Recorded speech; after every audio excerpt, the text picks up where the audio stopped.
try and drag it all the way to late game. They certainly have been able to do that. Maybe try and beat H2k there, because I feel like H2k as a team is stronger in the early and mid stages. We'll see what they do this time around. H2k, well, they're targeting out Freeze quite heavily with the Draven Kalista ban off the board. The Wolves, in the start of this one, they go for the Rek'Sai and the Ahri ban. It's just one apiece to these teams as they let the timer tick down a little further. Double 80 carry ban. Poor Freeze, really getting all the focus here. He's the 80 carry who receives the most bans in the LCS. And obviously the Cassiopeia against Soren. So very, very target bans from H2k on their side. 2 junglers as well, so we won't get to see the Rek'Sai Nidalee as a first pick in this case. I mean, there's still a lot of picks open. You can go for the likes of Alessandro if you want the top lane pick. Odoamne, we have seen him play it before. I do prefer him on tanks though, like Maokai and Gnar.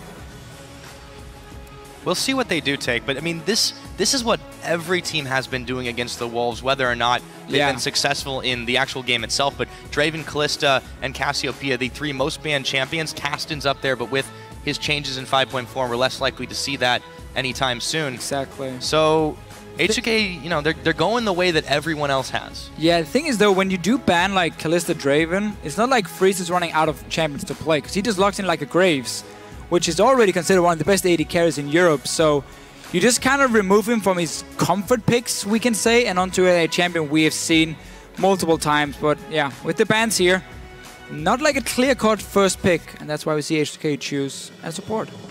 They go for the Annie. I think that's probably, if you're going to first pick a support, that's a fairly strong one. Yeah, it gives you a chance to bully quite a lot in lane, especially up to level 6. And it doesn't show off too much of your strategy, but again, they have left the Graves open. Question is, do the Wolves want to pick that now? Well. Lissandra's available. Looks like it's going to go over to Youngbuck. It's honestly been the best top laner for Youngbuck when he plays Lissandra, especially because him and Airwax together have had very good synergy in the early game, and Lissandra is so good at setting up ganks with that, with their crazy amount of CC. Airwax can still go for a Jarvan, even though it's been nerfed. It's his most played champion. Jarvan and Lissandra together, that's the point and click. Okay, who do you want to kill here? Double ultis to lock them down. That could be the tactic for Copenhagen Wolve later.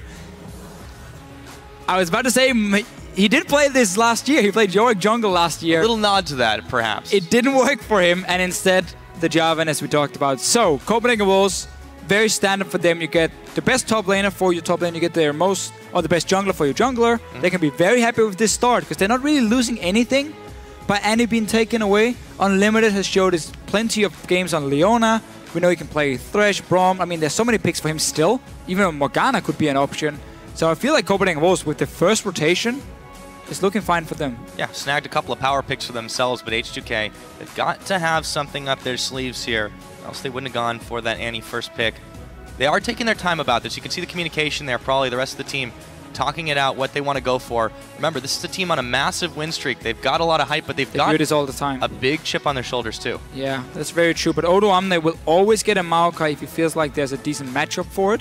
Maokai into Lissandra is more than fine for him, especially once he gets a Catalyst and he can survive some of the poke coming in. Then he can really start diving onto Lissandra and out-trade her, and also, of course, set up ganks. So we have 2 top laners here.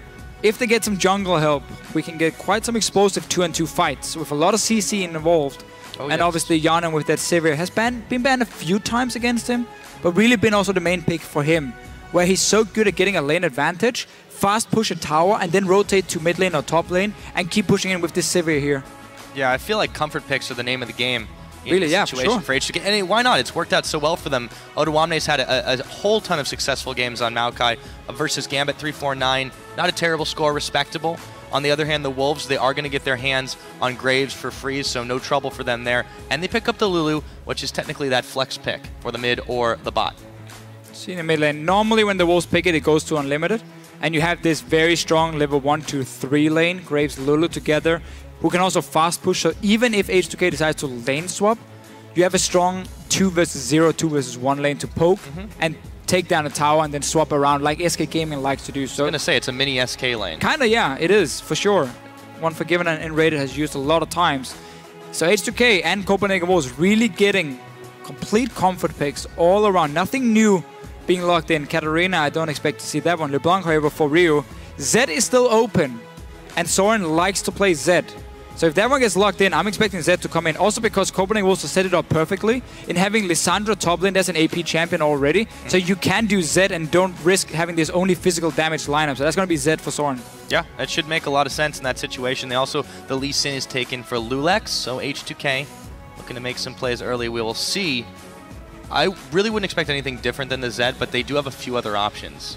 Yeah, I guess the only problem is if Copenhagen Wolves do take the Zed, you don't really want to go too late game, and you already have a very mid-game focused combo with Lissandra and Graves. So that could be the worry if they are aiming, you know, not to beat H2k at their own game, which is always around these dragons, 20 minutes in, the quick roams from the likes of Kasing when he's playing Annie, Thresh, whatever. So that's going to be the risk here. Yes, you want the Zed for the lane matchup into the LeBlanc and the outplay potential, but do you want it for the late game? That is the question. And the Wolves, they let the timer tick down quite long before they do finally settle. It looks like Lula mid works too. Yeah, it's not going to die very easily. You can't get 100 to 0'd on the Lulu, and they do go ahead and lock in the Morgana at the very last second. Yeah, so Lula mid is also extremely good into LeBlanc. You should win that matchup. But we can of course see the Copenhagen will swap around. Lissandra works in that case. So there is a lot of options in terms of Morgana, Lissandra, Lula, who's going where. They can... It's 3 flex picks. You can send them any which way you want. And they would all do fine in the lane matchup, so... If they take standard lanes especially, too. Well, they even, I mean, even on Copenhagen Wolve's side, when you have Morgana, she's one of the best top laners in a 1 versus 2 because she can always farm with a pool. And then you have that Graves Lulu we mentioned beforehand that can fast push a lane and take a tower very early. So Copenhagen Wolves are not even in a bad spot if there is a lane swap going on. They have plenty of tools here to make it work.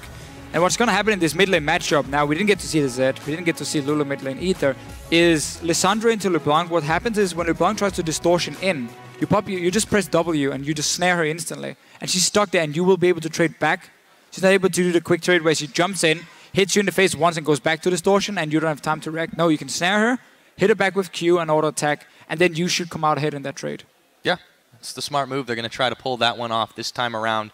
Should be a pretty exciting match. We could see Lissandra in the middle as well. Now, with those lineups all locked and loaded, let us know who you think is going to take this one by tweeting us at LOL Esports with your hashtags H2K win or CW win. I, for one, am very excited for this one. Deficio. Seems like the crowd is too. Yeah, for sure. I like it. They're getting amped up. Oh yeah, H2K, they've just been so fantastic. The Wolves, they've been an amazing crowd and crew as well. I want to see how this one goes. We're loading up onto the Rift. H2K versus the Copenhagen Wolves. And remember, H2K currently 7 wins in a row. Managed to destroy the Gambit winning streak from yesterday. And now, they're looking to make it 8 in a row and potentially challenge that Fnatic winning streak of 9 wins. Well, they got to win one here today to even keep that in their sights. But you're right, they're on the cusp of it. We'll see if they can pull it off. Kasing, I mean, they haven't lost since they brought him on board. It's really been crazy with how H2K as a team has just been completely different. It's very clear that the shot calling beforehand was a problem for them because we never saw H2K and said, okay, this is a team that wins by outsmarting the other one. This is not a team who will like roam before you or set up perfectly for a dragon or know exactly your power spikes and time them. But now, once they, or after they got Kasing, it's all they've been doing. They out-rotate you, they outsmart you, and they're winning games from it. Yeah, it really has been a transformation for this team. For the Wolves, on their side, year over year, though, they've been looking pretty solid as well. They're going for this quick invade into the jungle, a quick trip, grab a couple of wards, get a little bit of vision, maybe a pick if they possibly can. But now they're moving back to the starting lineup. So H2K played this one out pretty safely, I feel. Didn't give up any disadvantages, and now they've just traded wards, basically. Traded wards and information. They're going to see everyone from the Wolves, and they're going for Unlimited. Yeah, actually, there's a Lee Sin kick coming in. He's going to burn his flash as the Ignite takes his health bar down. Certainly wasn't looking for that one to start things off, so they will force that back with a couple of summoners. That was a bit of a greedy invade at level 1 from the Wolves. I think they were looking for Odo Amne and see if he was setting up saplings on the Raptor camp. And they wanted to like ward over and try and stop him. Because if you just do a few hits, you can get him fairly low and maybe force him just to back away and not get that instant level 2. But H2K were ready for it. So they sat there, they were waiting. They saw 2 guys on the ward around the blue buff. So they know, okay, there's not 5, that's for sure. Only at max 2 or 3. And that's why we can now go with the Annie stun, force a flash from Unlimited. And it's standard lanes, so he's also going to be late for that one, which means H2k now have a massive advantage. Yeah, and if there's one thing you can say about this H2k bot lane with Kasing in that support role now, I can't even talk about it because Soren's getting a little bit low, is that when they have the edge, they really, really put you to it. They're going to zone them back easily. They've been known to pick up the first bloods just in 2v2 situations. They make them pay for mistakes. Yeah, and what they also do so well is Lulex will always be nearby to assist them either if they get ganked, or once they push in the wave later on and they feel like now it's time to take the tower, Lulex will show up in the lane, kill the tower. It's 3 guys, easy peasy. You push Wolves away from it, you take down that tower, and then you use Yanan again as your fast pusher in the other lanes. And that's how you create a big global gold advantage. But it, of course, requires them to win the lane. And with Unlimited being late, not having a flash, Airwalks is... it's getting close here. Yeah, he'll be okay. He got it. He's cleared out the red, but yeah, talk about a dangerous jungle clear. Yeah, this is one of the things for Jarvan in 5.4 once he lost the armor on his E. The first clear is even worse than it was before, and he was never really the best jungler at level 1, 2, 3 when he was playing the first time. So a little bit harder for him, but Airwalks did manage to get 2 buffs and the Wolf camp, which is not the best, because that means you cannot get any wards. And we can see here, he just picks up a Trailblazer and a potion. Normally, you always want to do like double buff 1 camp and then the Skull Crab, and then it gives you like some gold. Or you do 4 camps. So like, you do double buff, you do 1 camp extra, and then potentially like Raptor, and you go back to base. And so you can afford at least a green ward. In this case, he's not going to bring anything, because he also swapped over to the sweeping lane. So no early wards from the Wolves. None at all. Meanwhile, back in the bottom side, Kasing takes a bit of damage there. Freeze has actually caught up, not fully to Hjarnan. He's still behind a bit of CS, but they haven't really been able to deny just by virtue of the fact that it's pretty hard to freeze a wave with Sivir. Yeah, of course. And you can't really do it in a 2-on-2. They didn't get that far ahead to pull that freeze off. And you don't freeze against freeze. No, it doesn't work. It's just BM. Anyway, Lulex, level 3 on Lee Sin, been able to farm the river. No ganks yet. Early back from Soren. Got a pink ward from it, so that's the only one the Wolves can place except for the trinket wards on their side. And there, we talked about Lulex being on the side of the map where they are winning, and especially once it's the bottom lane. So he's nearby now to get deep wards because he knows that Kasing and Yarnik can easily roam up and help him. And at the same time, this basically makes the lane super easy for H2k because they can now push, push, and push. When they have information of the enemy jungler, they don't have to worry about where he is. Constant information too. Aerox is going to try to take a couple of shots on that pink ward, but Lulex there for the defense as well. Soren, however, is coming around the side. They're also bringing Rio. Here goes Lulex looking for a fight. The rest of H2k are coming up. Soren is a little leery of walking into a trap, and he doesn't take the glacial path. And you can see Kasing on your minimap was moving as well, ready to join simply H2k, knowing they have the advantage in the 2-on-2 lane. That the pressure in the mid lane at this point as well, because Rio has had a good start, so Lulex can invade onto this Jarvan. He knows the backup is there, he got a few deep wards down, and might even be able to solo a dragon. Nobody's going to come and stop him, because look at the mid lane, look at the bottom lane, it's all pushed up to their towers. Yeah, no one's going to be able to stop him, no one's going to be able to even know it's happening. You see Airwalks kind of just moving through the H2k jungle, wondering where Lulex might be. He's a little bit engaged at the moment. Ryu now finding Soren. Dragon goes down at the moment. They're going to have that one revealed, and Soren is going to get popped before he can complete the path. Odawamne helps on that one. Really not a good start for Soren in this mid lane. Ryu been farming well, and Odawamne, of course, coming down from the top lane with a kill. And one of the reasons Maokai is good against Lissandra, as we saw here, once you lock her down with the snare, you delay your Q until the claw comes out. When she's about to activate it the second time, you stun her, or you knock her up, I guess it is, with the Q, and then you basically stop her from reactivating that claw and get away. Bottom lane, the same as before. They keep trading, they keep pushing in, they have deep wards, they can see the jungle at all times, so they can deny so much farm for freeze and get damage on the tower at the same time. This is just a perfect start for H2k. Oh yeah.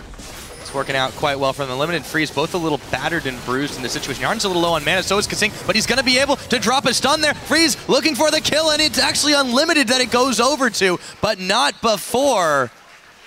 It's going to be Freeze going down. Both supports with the kills. Both supports getting the kills in that situation. But Yarn staying in the lane, can now push it in, can go back Should have enough gold for BF Sword. 55 CS is what you need once you get every single one. So he's sitting now on 1900. Obviously got an assist as well from that before. So more than enough gold for him. He also gets a perfect back timing because the wave is already pushed in, so he's not losing anything on it. Luckily for Freeze though, with the assist from him, he had enough for BF. Had he just gotten a pickaxe, then this lane would have been completely over. Tower would have died, and Freeze wouldn't be able to then follow the Sivir around and stop it from pushing another one. Yeah, definitely gives him a little bit more breathing room. And he just got that BF sword. He has 70 gold left when he bought it. Even's able to get up a couple potions as well. Yeah, good for him. So blue buffs taken by the mid laners as they go back to this. It has been a little bit of roams around in the mid and a little bit in the bottom side. I really, really like that early dragon taken by Lulex because they gave up nothing for it, and he was strong enough to take it. And like the Wolves are going to have like no timer on this. I mean, okay, they did get the visual, so they're going to have it because of that. But that had to have just been the most. Wait, what's going on? They got a dragon? It's just H2k being so smart. It's at knowing where they should put all the resources on the map. And again, if you have a winning bottom lane and a winning mid lane, obviously around the enemy blue buff is where you're going to invade and place your deep wards. And once you have that control and you see the jungler's not there, you know that you can start a dragon on your own. Nobody's going to stop you. Every lane is pushed up. Just smart play. We talked earlier about Lulex coming down to the bottom lane, especially once they go for that tower. Soren is also forced back. No roaming from him. This simply means H2k will get a tower for free because Copenhagen Wolve cannot stand there. And this is exactly what we meant when Lulex would come down. Just apply pressure. Just to be a force. Now it's time to get this outer turret. Dragon is already dead, which means we can go top lane with our Sivir and our Lulu. Sivir and Annie. Can't really steal Lulu from Copenhagen Wolves. Pushing the next one. They can keep it up as long as they want. Youngbuck helping out on the wave clear here, but Ryu's moving forward. He goes right back, doesn't want to check into a Dark Binding. Still, Soren has to play this out oh so carefully. A big CS lead in that mid lane for Ryu, and a pretty decent-sized one as well for Hjarnan in this bottom. There's no tower for Freeze and Unlimited to fall back to, but they are still trying to push the wave back. And they have a few good wards behind them to see if anyone is trying to flank, so they can still stay and farm. It's such a big problem when you lose a tower early to a Sivir, because she's so good at pushing lanes on her own. She can even escape with the spell shield and ulti. So for now, H2k still looking great. First dragon, first tower. I guess the problem can be this Morgana has fantastic wave clear if they do try and go top lane, so maybe mid lane is going to be the goal instead. Apply some pressure onto Soren, force him to back away, and then quickly just send you 80 carry support in there and push it. Otherwise, Ryu, I guess, is just going to do it on his own. Yeah, he'll be able to keep that pushed in quite a while in the mid. There's a teleport on the bottom, though. Oh, instantly popping on the hunt, but Airwalks is going to jump onto Hjarnan. He throws down the Cataclysm. Here comes Freeze Unlimited and Youngbug. Oh, not going to connect with the Dark Binding. The Tibbers for the defense.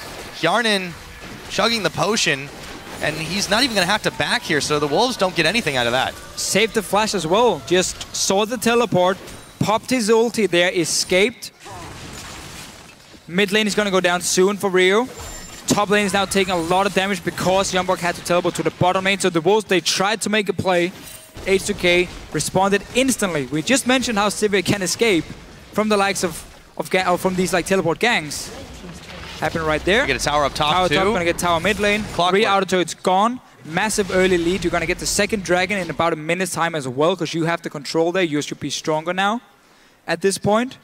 So what do the Wolves have to do, really, to stop this, though? It seems like they're just giving up so much to H2k's continuous aggression. Trade objectives for them is going to be the goal. If H2k goes down to this dragon with, like, say, 4 players, Copenhagen Wolves need to be able to have a push in the top lane at the same time and have maybe, like, 2 or 3 guys there. Try and take that top lane tower while the dragon is being taken, because you won't... If you don't want to contest it anyway, you need to get some global gold, and that should be the top lane, far away, obviously, from the dragon, so no risk of H2k suddenly collapsing on them. And that can be one of the things for the Copenhagen Wolves, or they can say we're not that bad off. Kills. Yeah. Soren. Oh, Soren. Didn't even proc the ulti from Ryu there, and he's still that low. Yep, and now Lulex is chasing down Airwalks. This could be some trouble. He's going to get the kick and follow through. And a boot to the head will send Airwalks back to base. 13 seconds on the dragon respawn. Yeah. H2k still running the map. It's just impossible to beat a jungler. When every lane is losing, I'm sure all the solo queue junglers can agree, when every lane is losing, you're just stuck in there on your own. And if the enemy walks in to find you, well, you're not going to do anything because nobody's going to help you. And you saw how Lulex here, he put the Q onto Airwax, and he said, okay, do you want to EQ over the wall? I'm just going to follow because I haven't activated again. And then once he realized, well, I don't really have to, just kick. Yeah, no trouble whatsoever. No sweat, no fuss, no muss. Considering Hjarn and Lulex, they should be able to easily secure this dragon. There is no response, of course, from the side of Copenhagen Wolves. And number 2 falls neatly into their pockets.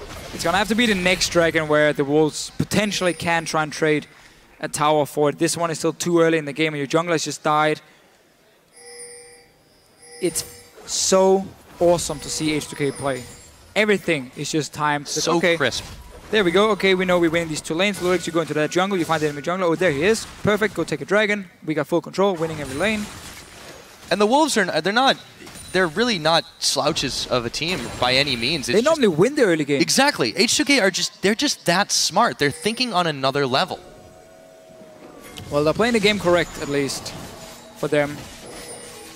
And one of the first times we have seen a team here in Europe really play like the textbook way. It's what you often see from a lot of the great Korean teams, where you can somewhat predict what they're doing because it's the right move, and that's what they're going for, and that's how they always press that advantage.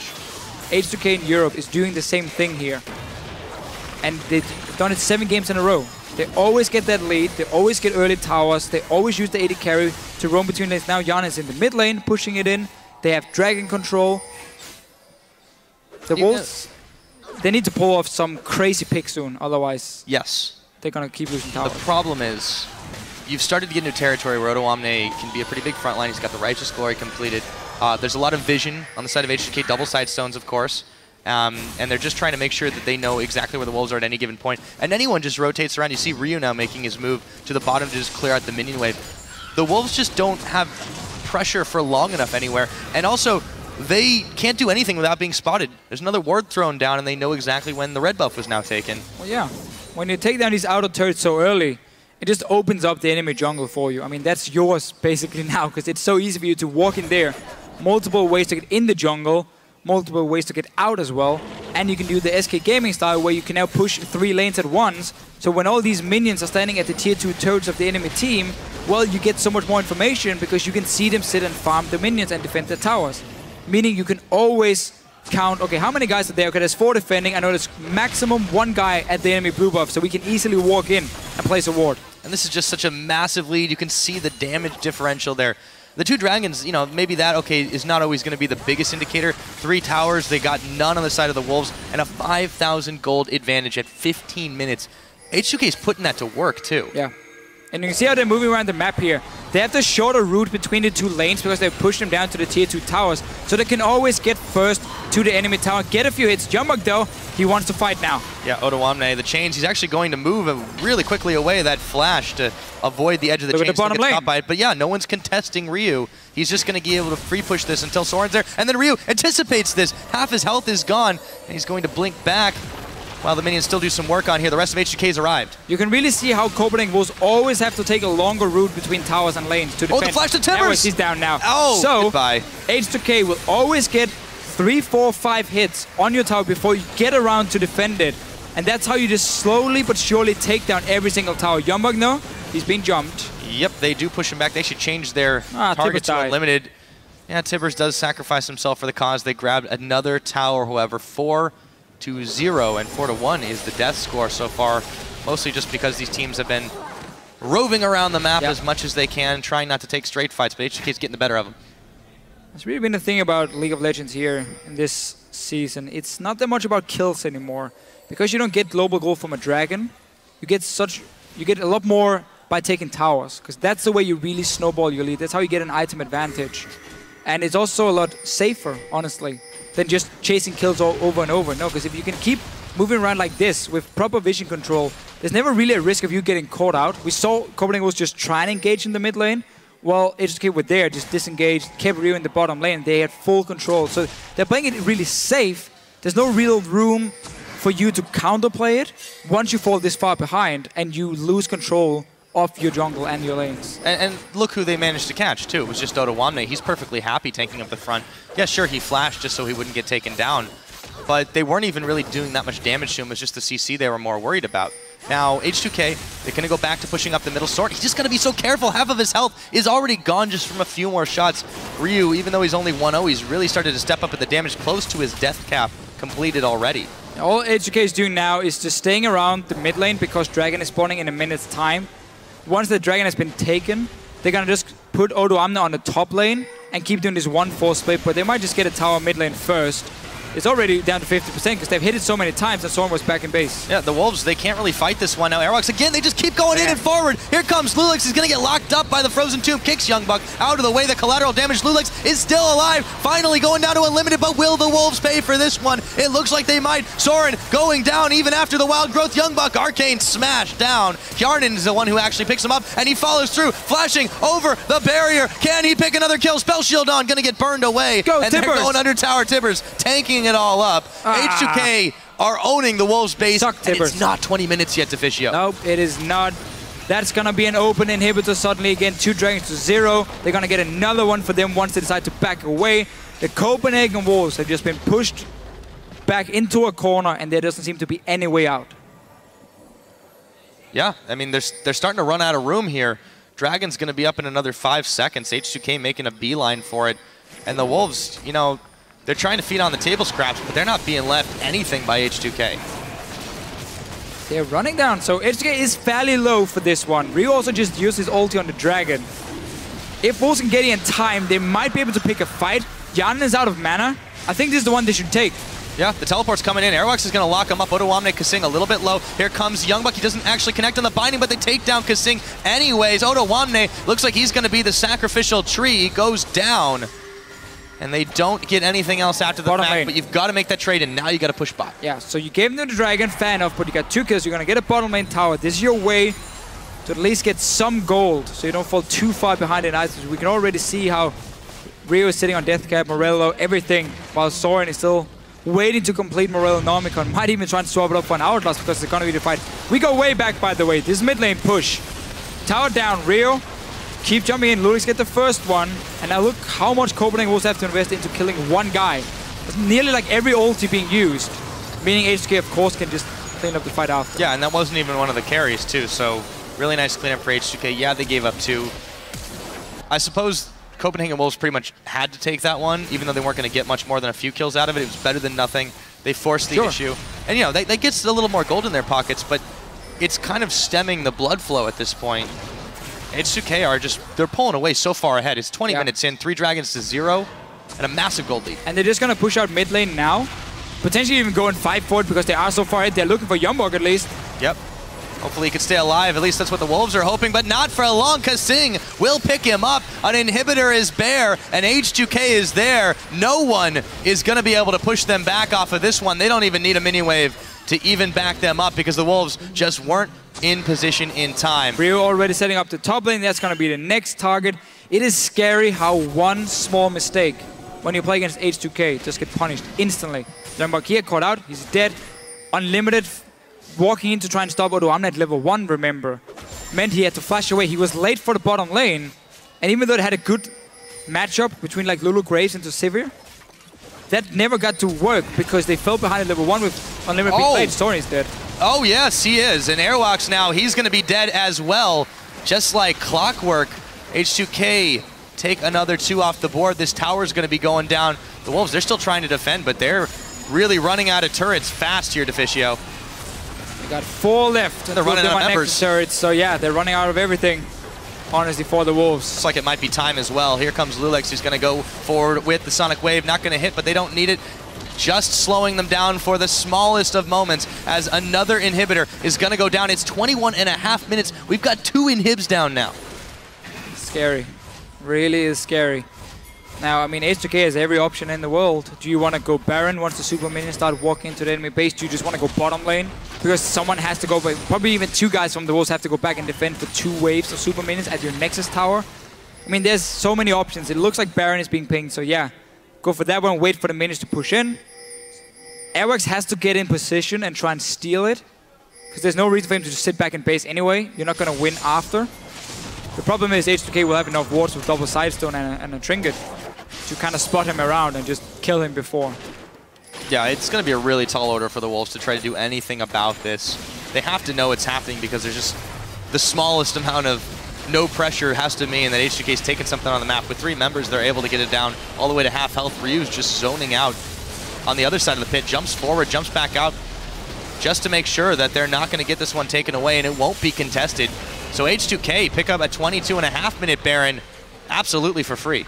This might be our fastest game in the EU LCS this split. Starting to look that way. H2K managed to go in and just take a fight, kill Copenhagen Wolve, and finish the game within like the next minute.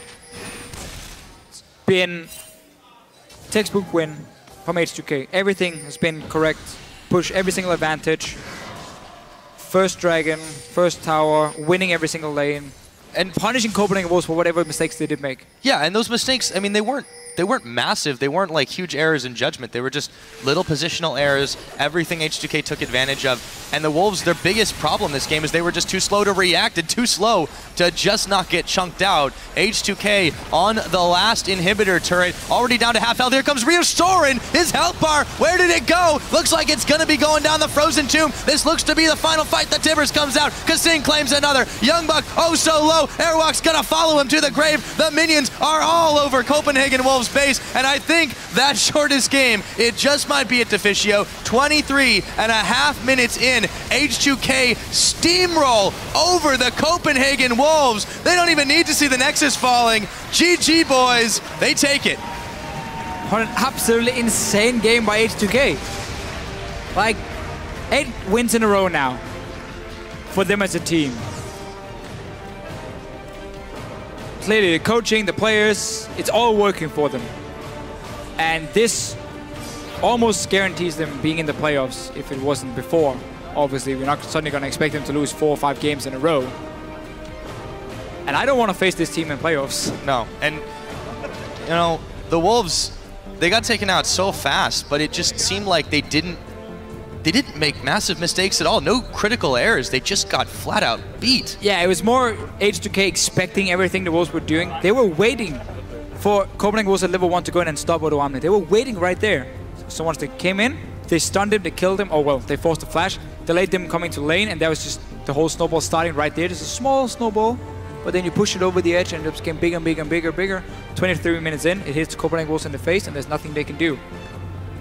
So they, H2K, be super happy about this one. I do like how Copenhagen Wolves, though, whenever they lose, they still get together as a group. They don't sit down and look really sad. No, they stand up, they hug each other and say, okay.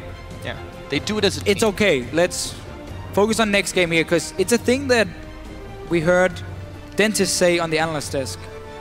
We have no egos, we have no superstars. We are all really good friends. We like each other, we trust in each other. So even when we lose, there's no complaining. It's just, hey guys, what went wrong? How can we fix it? Focus on next week. So I really like that from the Copenhagen Wolves. Yeah, it wasn't a terrible week finish for them either. You know, 1-1. It just, you know, it was a rough way to lose that game, especially after how grueling their last one was in that 67-minute against Elements. But I feel like they've definitely got some good hope for them ahead. And of course, moving forward into playoffs, they're still in a pretty good spot right now. Yeah. However, H2K, this is a team. These guys, they were just absolute dynamite this game. And you said it yourself, like, I'd be afraid to face them. It's terrifying, even for a team like SK and Fnatic. I mean, they're finding out that... Sure, remember what happened last time. Scary, exactly. H2K did this to SK Gaming. Just took them 10 minutes longer, but it was the same kind of game. They were in full control after killing Forgiven in the laning phase. If you make one mistake in the lane, in the 2-on-2 lane against Jan and Kasing, they kill you or they punish you, take your tower. We saw Ludix coming down, push it in, and that's how the whole thing just starts. Exactly. And honestly, there's so much unpredictability too. Like, yeah, it's hard to point out anything. You don't know who's going to carry on the team. You don't know what they're going to be predicting of you. There's just so much going on there. That guy right there. And yeah, probably a big part of that has really made this team skyrocket into the standings from the Challenger Series. I mean, this is their inaugural split, and they're doing so amazingly well, especially with the addition of Kasing. Yeah, they were the best Challenger team in the expansion tournament, but that was when they had Febiven as the mid laner. And there was so much talk about it once he left for Fnatic. Was this really... What was it going to mean for H2K as a team? And in the start, they were very inconsistent. They went like 0-2, 2-0, 0-2, 2-0. So we never really knew what to expect. We saw some good things, but there was no clear-cut like strategy or plan. And then they start talking about how there were shot calling problems. They make the change. Kasing comes in, everything suddenly works. They have not lost with Kasing 8 games in a row. Probably the best roster change all split. I think Safe it's to say, definitely at been least. one of the most successful. So they're on the verge of tying that old Fnatic 2013 record if they take another win next week. And they're about to do that with Kasing winning every single one of those games. I mean, it's hard to understate how impressive they have looked, and you can't necessarily say how much of that's been one player addition or mindset changes or the coaches. But yeah, sometimes there's like one thing you need, and then it gets perfect. I mean, Season 3 summer split, Lemon Dogs. Started out somewhat shaky, lost a few games, won a few games. Then they made a support change. Mythic came in. And ever since that, they just became the #1 team in the LCS, and they lost maybe 2 or 3 games with Mythic only before getting to playoffs where they lost to Fnatic in the final. That's the same deal. There's like one player you were missing just to make it work. And it's been a deal with Kasing and H2k. Whoever is the mastermind behind it, it doesn't matter because they're all doing really well. They're clearly all on the same page, and that's the important thing. They are syncing up. I mean, timing-wise even, just you look at the way they engage fights and the way that they move around for objectives. It's not just crisper. I like to overuse that word, obviously, but it just looks like it's so much in sync compared to what you saw in the first couple of weeks. You used Odoamne, the Scion play that he had. Yeah, he would go in, the other one back and then the Kennen, he would go in, and the team would be a few seconds behind. Somehow it just changed, and then they were all in the right place at the right time, and no team's been able to deal with it. That's what's so important about this. And that is the thing, because when you're looking at them play, you can say, okay, they have a lead in the bottom lane. That basically means Ludus is going to invade. He's going to go bottom lane, get a tower, and they do everything by the book. And that's why it's so hard to play against, because they're not making that wrong move. They're not suddenly saying, oh, let's recall with Sivir and run top lane for no reason when the tower is not even dead yet. And then, okay, great, now Copenhagen will get back in the game or whatever. That was a terrible example, but they don't really make that big misplay where you say, here's a chance for the Copenhagen Wolves to get back in the game. And it's what they do. They've done it against SK, they've done it against the rest of the teams. I think they're just missing Fnatic. And I want to see once they face them, if they can manage to pull off the same kind of game. Because Fnatic has had a few shaky performances here and there, where H2k has just basically been looking unbeatable. Exactly. So we'll see if they can keep going keep the train rolling at the very least. I mean, they've definitely built up an impressive performance so far, but that's enough for us. We're going to go ahead and send it